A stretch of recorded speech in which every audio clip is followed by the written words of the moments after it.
Замок с печи нужно выбрасывать в яму подальше от строений, предварительно затушив водой. Чтобы случайно выпавшие угли не привели к пожару, прибейте перетопкой на деревянном полу металлический лист размером не менее 50 на 70 см.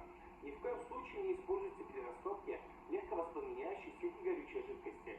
Не оставляйте без присмотра топящуюся печь и не позволяйте детям самостоятельно их растапливать. Для того, чтобы не получить отравление угарным газом, помните, что нельзя преждевременно закрывать заслонку печи, то есть пока угли полностью не перегорят.